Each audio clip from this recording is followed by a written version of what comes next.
Olá, boa noite. Veja no Brasil TV dessa terça-feira, dia 28 de março.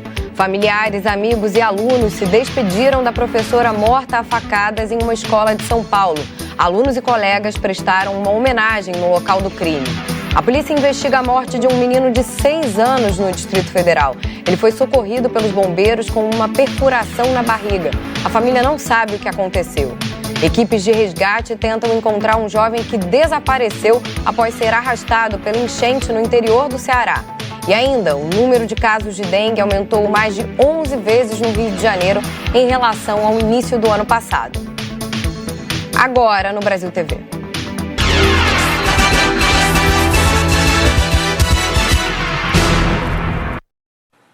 Foi enterrado no início da tarde em São Paulo o corpo da professora Elizabeth Tenereiro, assassinada ontem por um estudante durante um ataque a uma escola estadual.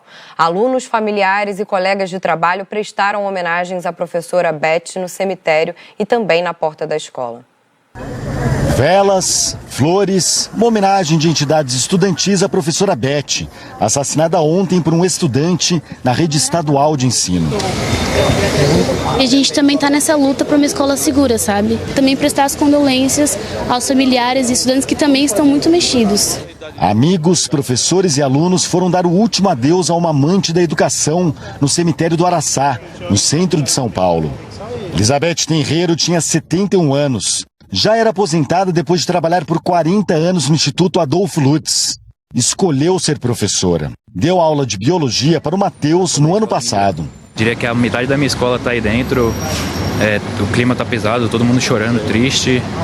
Mas tem uma coisa que a Beth ensinou, não importa o que aconteça, continua sorrindo, que vamos continuar. Ela era uma pessoa muito especial, não consigo descrever em palavras o quanto que eu amava ela. A Beth era uma professora mãezona, a gente a chamava de vó. A Beth pra gente era referência de amor e de carinho. Com 71 anos, era uma pessoa que podia já estar em casa, né? Mas não, ela queria educar, ela queria passar um legado dela, né, para as crianças. Ela conseguiu, acredito que ela conseguiu.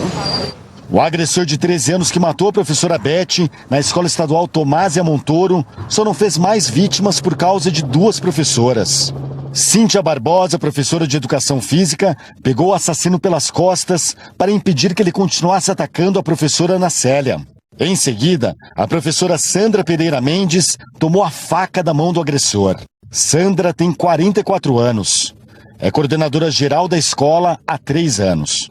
As duas foram ao velório se despedir de Beth. Cíntia falou rapidamente com a imprensa. Acho que esse momento as emoções estão bem afloradas, né? Então eu vou me limitar a tudo isso que eu estou sentindo agora, expressar ali dentro. Agora com os meus colegas que, embora o momento não seja para isso, ou talvez seja, porque é uma confusão de sentimentos, mas eu quero passar energia para os meus colegas, para a família, para toda a nossa comunidade escolar também, para todo um sistema de educação. Então eu vou lá agora. Obrigada, Cíntia. O assassino da professora Beth começou o ano nessa escola em Taboão da Serra, município da região metropolitana de São Paulo. Enquanto esteve aqui, o adolescente agressor fez postagens nas redes sociais que amedrontaram pais e alunos. A direção da unidade, então, procurou a polícia no dia 28 de fevereiro. O caso foi registrado como ato infracional equiparado ao crime de ameaça. A Secretaria Estadual da Educação diz que o boletim de ocorrência foi registrado conforme diretriz do programa Conviva e do Gabinete Integrado do Sistema de Proteção Escolar. Ainda no mês passado, a Secretaria também encaminhou ofícios ao Conselho Tutelar e Vara da Infância, informando que a escola em Taboão da Serra havia pedido atendimento ao Centro de Atenção Psicossocial Infanto-Juvenil e da Casa do Adolescente, para que fizessem uma avaliação do caso para as devidas providências. Os pais do aluno agressor foram convocados pela direção da unidade escolar e, em 1º de março, solicitaram a transferência do estudante para outra unidade escolar. O agressor chegou à escola Tomásia Montoro no dia 6 de março. Ontem, estava agendada uma reunião dele com a diretoria da unidade para falar sobre o desentendimento dele com um colega na semana passada. Depois de ser apreendido pela polícia, o agressor, ao lado dos pais, diz que fez uma avaliação psicológica ainda em Taboão da Serra e que não foi diagnosticado nenhum transtorno mental. Afirmou que foi encaminhado ao CAPS de Taboão da Serra e que estava aguardando vaga para atendimento. A Secretaria Estadual da Educação de São Paulo disse que vai retomar o programa Psicólogos na Educação, suspenso desde o dia 25 de fevereiro. Também afirmou que vai investir no programa Conviva, colocando 5 mil profissionais dedicados à aplicação das políticas de prevenção à violência. O delegado do caso investiga se alguém incentivou o agressor pelas redes sociais. Continuamos as diligências, inclusive faremos uma agora. Vamos continuar ouvindo, tem uma vítima a ser ouvida, testemunhas, redes sociais. Então o trabalho continua e prossegue. O crime na escola estadual Tomásia Montoro deixou 5 pessoas feridas e hospitalizadas, mas todas já tiveram alta, segundo a Secretaria Estadual da Saúde. E a polícia investiga a morte de um menino de 6 anos no Distrito Federal. Ele foi socorrido pelo Corpo de Bombeiros com uma perfuração na barriga. E a família diz que não sabe o que aconteceu. Mas o delegado que investiga o caso confirmou que a criança foi atingida por um tiro. A criança chegou aqui no batalhão do Corpo de Bombeiros do Paranoá às 9h30 da noite de ontem. A equipe disse que o menino foi trazido por uma tia, já em início de parada cardiorrespiratória. Os bombeiros contaram que, num primeiro momento, a tia falou que o sobrinho estava com dificuldade de respirar. Então eles fizeram aquela ventilação manual, mas logo perceberam que não era esse o caso. Em seguida, em uma avaliação clínica, viram uma perfuração na lateral do abdômen, sem sangramento. Os bombeiros não souberam informar qual objeto poderia ter causado essa perfuração. Em poucos minutos, o quadro de saúde da criança piorou e ela morreu. Os bombeiros contaram que tentaram reanimar o menino de 6 anos por quase 1 hora. Os parentes da criança foram ouvidos ainda na noite de ontem pelo delegado da 6ª DP do Paranoá. Em depoimento, contaram que o menino brincava sozinho no quarto, em cima da cama. Na sala, o pai e um tio disseram ter ouvido um barulho abafado, parecendo um tiro, e em seguida o grito da criança. Ainda segundo o relato, eles correram para o quarto e foram atrás de socorro. O pai contou ainda que desceu com o filho no colo pedindo ajuda. Foi quando a tia chegou e levou a criança para o batalhão do Corpo de Bombeiros, que é o mais próximo de casa. A família preferiu não gravar entrevista, mas afirmou que não tem arma de fogo em casa. Hoje de manhã, o delegado disse que não daria entrevista sobre o caso porque ainda está no começo da investigação. Mas, segundo ele, um laudo preliminar do IML apontou que a criança foi atingida por uma bala. Ele não descarta nenhuma hipótese, inclusive a apontada pela família sobre uma bala perdida, mas vai aguardar o laudo do IML e da perícia. Pela manhã eu conversei com uma parente que disse não ter nenhuma marca de tiro na parede ou na janela do apartamento. Aliás, a janela do quarto estava aberta quando o menino foi ferido. Ele morava naquele prédio do portão amarelo e verde, aqui da quadra 47 do Itapuã. Policiais da delegacia de Seropédica, na Baixada Fluminense, prenderam 6 integrantes de uma quadrilha que vendia drogas pelas redes sociais e enviava para todo o Brasil por empresas de transporte. O alvo principal da operação foi preso neste endereço, na rua Pinto Teles, no Campinho, zona norte do Rio. Segundo a Polícia Civil, Erix Iônio, o Rex, de 24 anos, é apontado como o chefe do tráfico de uma quadrilha que envia drogas para várias cidades do Brasil. Na Taquara, na zona oeste, os agentes prenderam o traficante João Vitor Soares da Silva, o Bart. Ele é apontado como o braço direito de Rex. De acordo com os investigadores, João Vitor da Silva também distribuía as tarefas para outros integrantes da quadrilha. Ainda durante a manhã, já em Queimados, na Baixada Fluminense, os agentes prenderam Érica Costa, mãe do alvo principal da operação.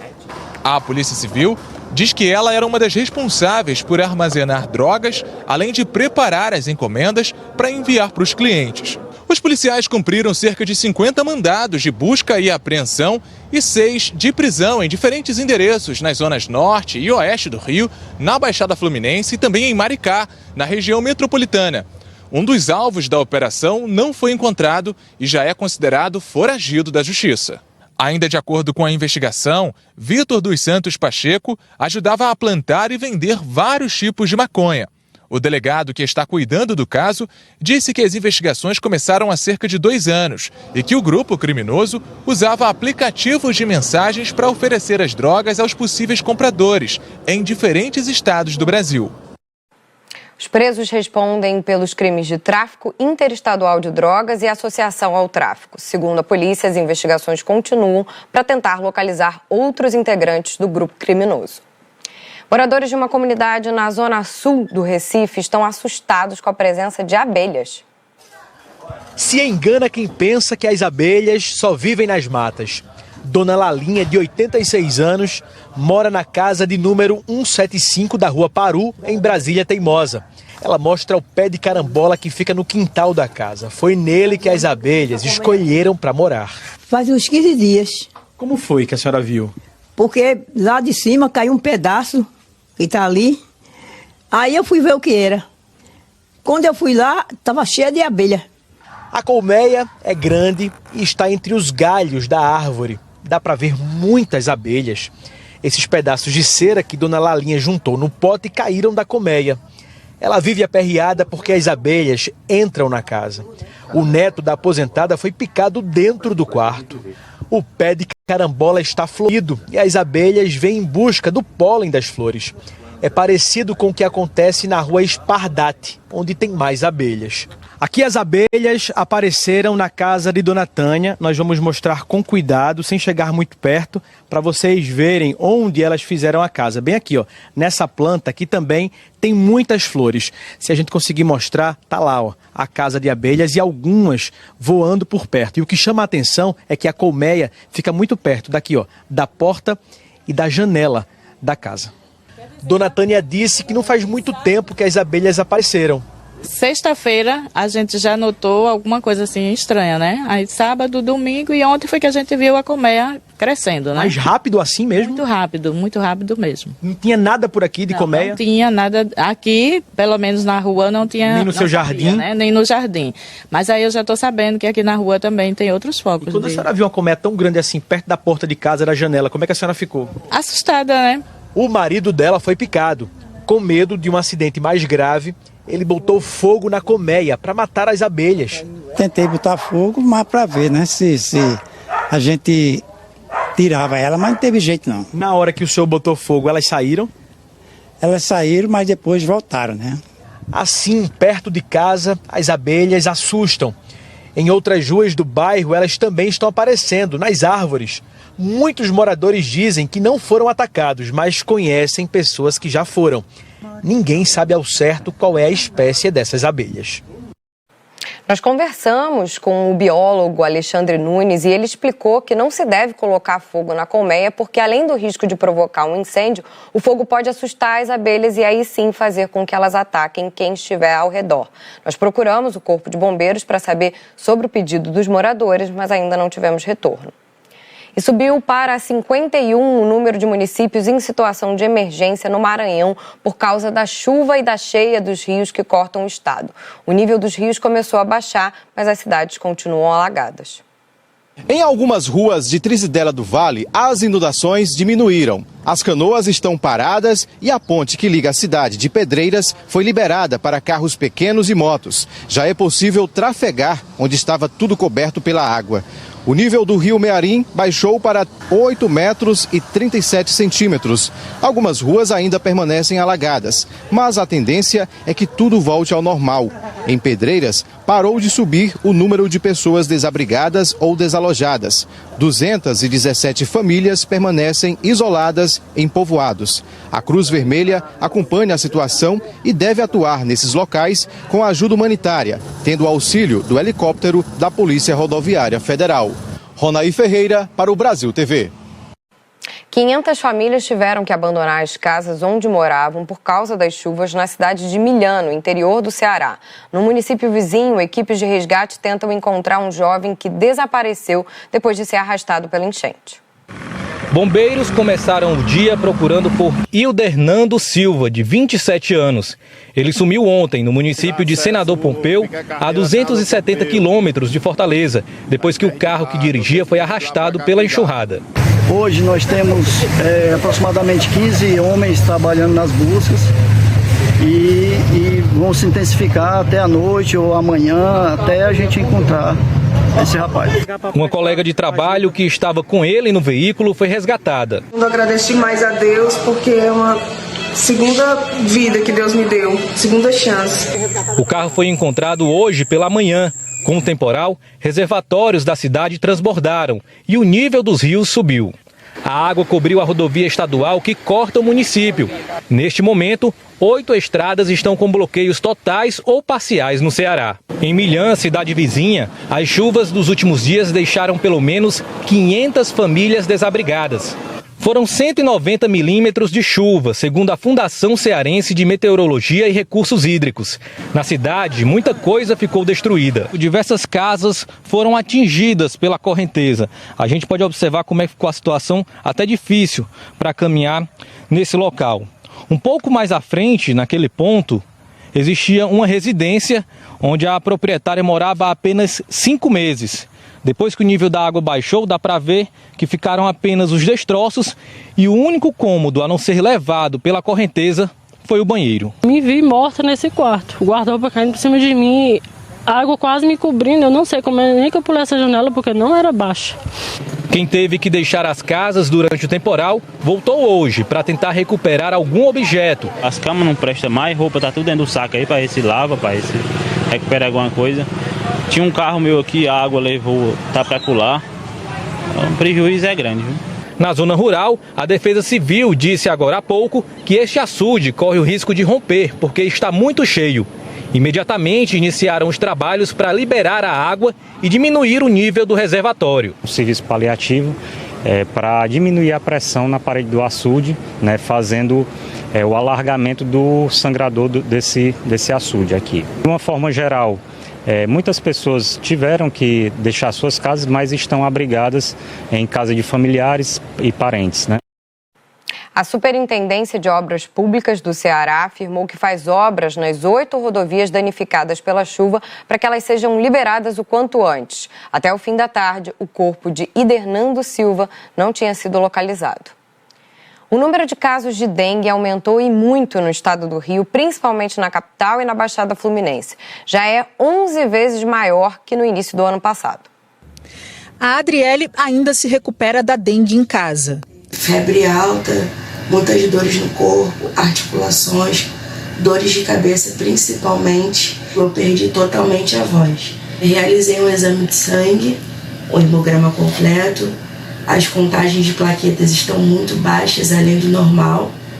Eu precisei me afastar 5 dias do meu local de trabalho.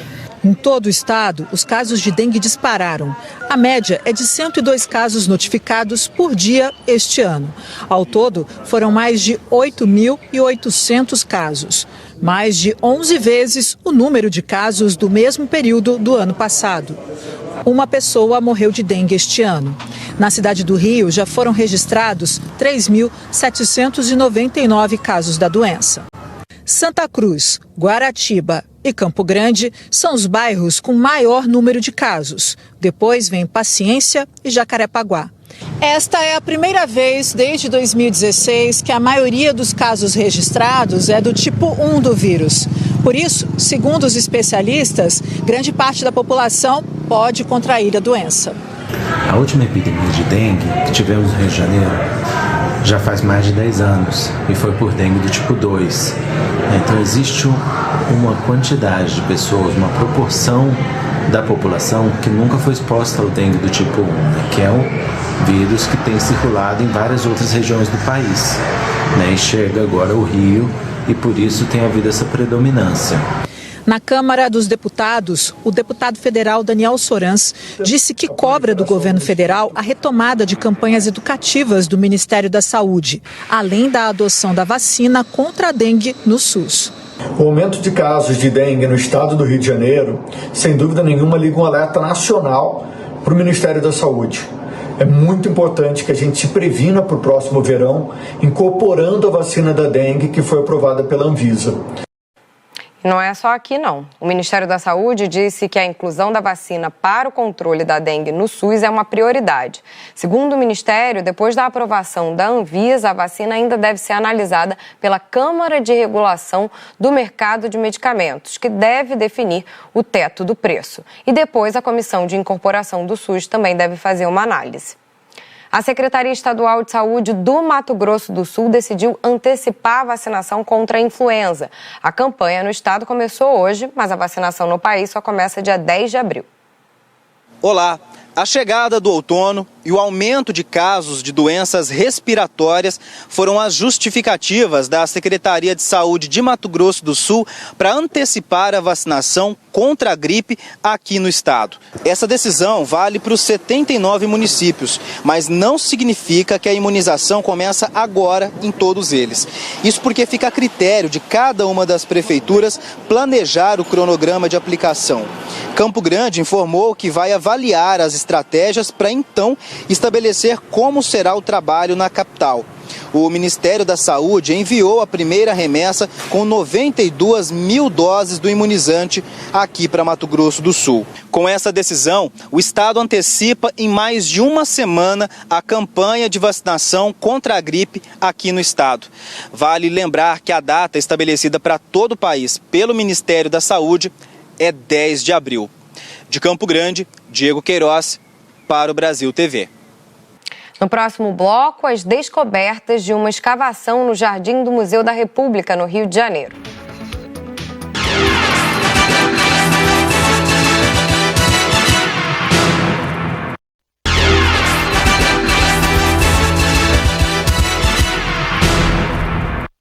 Brasil TV de volta, o ex-presidente Jair Bolsonaro ficou com um segundo conjunto de joias entre os 3 dados de presente pela Arábia Saudita em uma viagem oficial em 2019.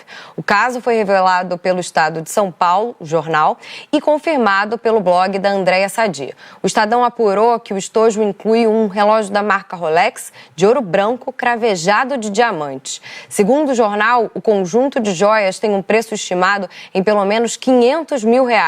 A reportagem afirma que a caixa de presentes inclui ainda uma caneta, além de abotoaduras, anel e uma espécie de rosário árabe feitos em ouro branco. Na semana passada, após determinação do Tribunal de Contas da União, Bolsonaro devolveu um outro conjunto que recebeu de presente dos Emirados Árabes Unidos e que não tinha declarado à Receita Federal. A Polícia Federal abriu um inquérito para apurar o caso. Em nota, a defesa do ex-presidente Jair Bolsonaro disse que os bens foram registrados conforme a legislação em vigor e que todo o acervo será submetido à auditoria do TCU. Uma escavação no Jardim do Museu da República, que abriga parte importante da história do Brasil na zona sul do Rio, revelou um piso histórico desconhecido dos pesquisadores. No caminho da obra da rede de esgoto, um piso com mais de 160 anos. São ladrilhos hidráulicos produzidos numa fábrica inglesa do século XIX. Assim começou o mistério nos jardins do Museu da República. O que teria existido aqui? As pesquisas estão apenas começando. Esse piso moderno continuará a ser retirado para se descobrir a extensão do revestimento antigo. As principais pistas indicam que aqui ficava uma cocheira, ou seja, os ladrilhos importados da Inglaterra decoravam o ambiente dos cavalos. Extravagâncias do Barão de Nova Friburgo, que mandou construir este palácio no bairro do Catete, entre o centro e a zona sul do Rio. O Barão de Nova Friburgo, na verdade se chamava Antônio Clemente Pinto, foi um imigrante português que chegou na década de 1820 no Brasil e começou a construir sua fortuna no comércio, depois com o tráfico de escravos, e só no momento posterior ele passou para o comércio do café. Riqueza, poder e ostentação. O barão importou o que havia de melhor na Europa para enfeitar cada centímetro dos 7 salões e 9 quartos do palácio. Ele tinha que colocar decoração em todas as paredes de todos os salões. A cada salão é um teto diferente, um trabalho de gesso diferenciado. Eu trabalho aqui há mais de 16 anos e a cada dia que eu entro no palácio eu descubro um elemento, um detalhe, uma coisa que eu não tinha visto. O imóvel acabou sendo comprado pela Presidência da República. Foi a sede do Executivo entre 1897 e 1960. Aqui tem galeria de retratos dos ex-presidentes. Escalar os degraus desta escada era como subir hoje a rampa do Palácio do Planalto em Brasília. No canto desta sala, um vaso que pertenceu a Napoleão Bonaparte. O ex-presidente Floriano Peixoto ganhou do governo francês o presente, que foi incorporado ao acervo do Museu da República. Outro ambiente guarda uma trágica memória. Getúlio Vargas, nos seus primeiros governos, ele residiu um tempo aqui, depois foi para outros palácios e apenas no seu segundo governo ele ficou residindo aqui até o fatídico dia do 24 de agosto de 1954, quando ele cometeu o suicídio. Após a transferência da capital para Brasília, o imóvel ganhou uma nova função, com a inauguração do Museu da República, em 1960. Logo na entrada, a beleza do piso chama a atenção e fica evidente a semelhança com os ladrilhos encontrados no jardim. Que a gente acha, que eu estou achando, que o que sobrou ele foi colocado lá, nas cocheiras. Nesse momento, a ideia que nós estamos construindo e sustentando é que esse material arqueológico fique aberto à visitação pública. Junto com o IPHAN, estamos construindo isso, articulando para que seja feito um projeto museográfico especial para a visitação pública. O Brasil TV fica por aqui. Outras notícias logo mais no Jornal Nacional às 8h30 da noite, hora de Brasília. Uma ótima noite para você.